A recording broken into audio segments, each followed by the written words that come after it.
এই যে দেওয়া আছে আপনি পড়েন। আপনি মাননীয় স্পিকার, জুলাই সনদের 23 অনুচ্ছেদে বলা আছে, আপনি আমাকে অ্যাড্রেস করেন, মাননীয় ওনাকে স্পিকার, বলবেন না। 23 অনুচ্ছেদে বলা আছে বিরোধী দলের থেকে ডেপুটি স্পিকার দেওয়া হবে। আমাদের মাননীয় প্রধানমন্ত্রী, আমাদের সংসদীয় দলের নেতা জুলাই সনদকে বুকে ধারণ করেছেন, চেতনায় ধারণ করেছেন, আর করেছেন বলেই ডেপুটি স্পিকার পদটি তাদেরকে অফার করা হয়েছিল। মাননীয় স্পিকার, ওনারা জুলাই সনদ ধারণ করেননি, ডেপুটি স্পিকার পদ ওনারা নেননি। মাননীয় স্পিকার, আমরা যারা বিএনপি করি আমরা একটু সহজ সরল, জুলাই বিপ্লবীদের মতো একটু আবেগী, জুলাই বিপ্লবীদের মতো জন আকাঙ্ক্ষার কথা চিন্তা করি, জনগণের কথা চিন্তা করি।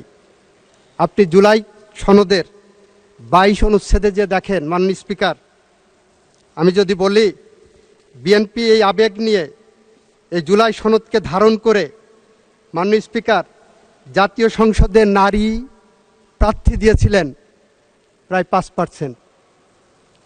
এই সনদে 22-এ বলা আছে, যদি আমি এইভাবে বলি, জুলাই জাতীয় সনদ 2025 স্বাক্ষরের পরবর্তী সাধারণ নির্বাচনে প্রতিটি রাজনৈতিক দল বিদ্যমান 300 সংসদীয় আসনের জন্য প্রার্থী মনোনয়নের ক্ষেত্রে কমপক্ষে 5% নারী প্রার্থী মনোনয়ন দিবে, তবে এটি সংবিধানে উল্লেখ করা হবে না।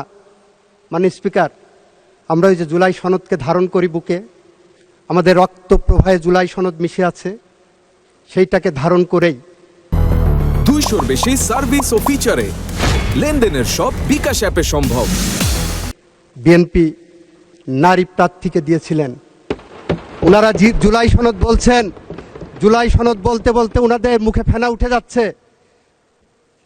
এইটা স্বাক্ষরের পরে যে নির্বাচন গেছে, সেই নির্বাচনে একজন নারী প্রতিনিধিকে ওনারা মনোনয়ন দেননি। মাননীয় স্পিকার,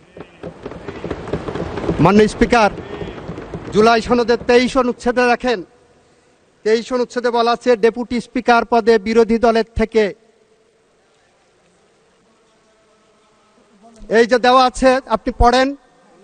আপনি মাননীয় স্পিকার, জুলাই সনদের 23 অনুচ্ছেদে বলা আছে, আপনি আমাকে অ্যাড্রেস করেন, মাননীয় ওনাকে স্পিকার, বলবেন না। 23 অনুচ্ছেদে বলা আছে বিরোধী দলের থেকে ডেপুটি স্পিকার দেওয়া হবে। আমাদের মাননীয় প্রধানমন্ত্রী, আমাদের সংসদীয় দলের নেতা জুলাই সনদকে বুকে ধারণ করেছেন, চেতনায় ধারণ করেছেন, আর করেছেন বলেই ডেপুটি স্পিকার পদটি তাদেরকে অফার করা হয়েছিল। মাননীয় স্পিকার, ওনারা জুলাই সনদ ধারণ করেননি, ডেপুটি স্পিকার পদ ওনারা নেননি। মাননীয় স্পিকার।